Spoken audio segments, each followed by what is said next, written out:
والا ما توفیر د مصروف من دغه کوه دا زموږ غضب تقریبا دلته 14-15 کاله کېږي کاریګر په صفت کار کوم او دلته موږ چې د ډېر وخت تقریبا ډېر قسمونه یا ډېر جنسونه لرو لیمو مالټا سنګترا چکوترا وغیره چې نور ډېر شیونه موږ لرو دلته نو انشاءالله چې په دې باندې موږ ډېر وخت کار کړی تقریبا 14 کاله په دې موږ کار کړی بیا دې کې خو خراب هم شته دی خو باید دا خلک چې دی په بازار کې بوټي وانخلي او راشي دلته ریاست زراعت کې تحقیقاتي فارم دی دوی سره مشوره وکړي هغې نه بعد یو باغ جوړ کړي که یو جوړې کړي دوه جوړې کار څومره جوړې خو په مشوره په خپل سر باید نیالګي وانخلي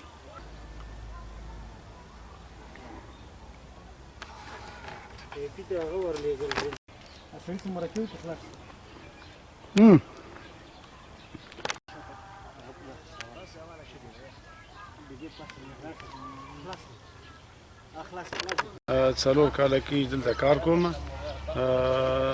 هم د شپې خدمت کوم دلته ساتونکي هم د فارم هم د دفتر کوم سامان حالات چې دي هغه که هره نوع ده په هغې کې موږ ټول ساتونکي یو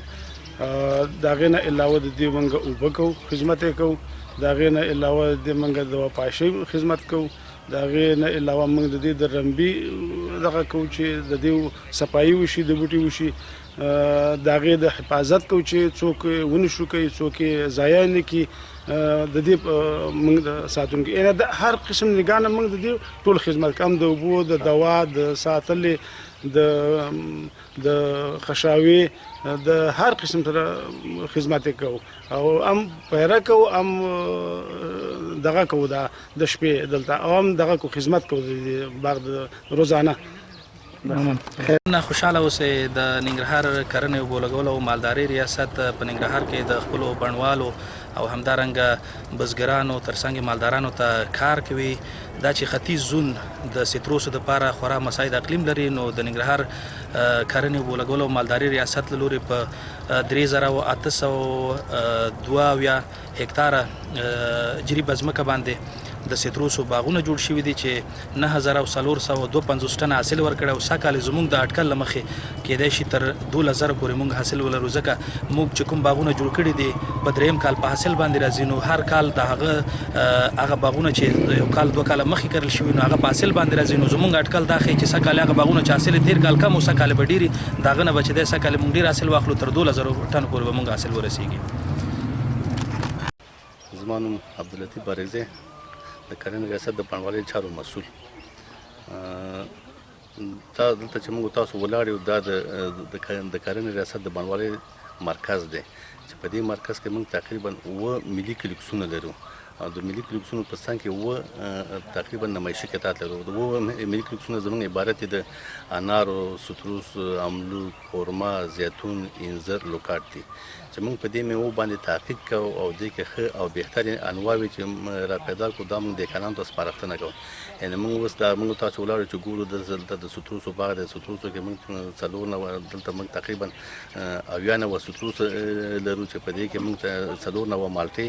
3 نوع لیمو او 1 نوع چوکوتره دهقان دپاره سپارښتنه کوو او سپارښتنه هم کړې ده د دې همداسې د انارو ده تقریبا چې 15 نوع انار موږ سپارښتنه کړې ده خو خورما کې لا موږ په دې باندې قادر شوي چې کومې انواوې موږ دغه معرفي کړو خو د دې په څنګ کې املوک لرو املوکو کې موږ تقریبا 4 نوع املوک د باغدارانو دپاره سپارښتنه کوو او په لوکاټو کې تقریبا 2 نوع سپارښتنه کوو په انځورو کې د 3 نوع سپارښتنه کوو او زیتونو باندې اوس کار شروع کړی راتلونکي کې به انشاءالله په زیتونو کې مخې او بهترې انواوې دغه کوو مطالعه کوو بیا به موږ د باغدارانو سپارښتنه کوو د دې په څنګ کې کومې انواوې چې موږ د دې سپارښتنه وکړو د دې مثلا موږ ریکامنډیشن دهقانانو ته وکړو بیا د دې نه موږ بوټي تولیدوو او دا پژواک خبری آژانس د پیښو ریښتینې هنداره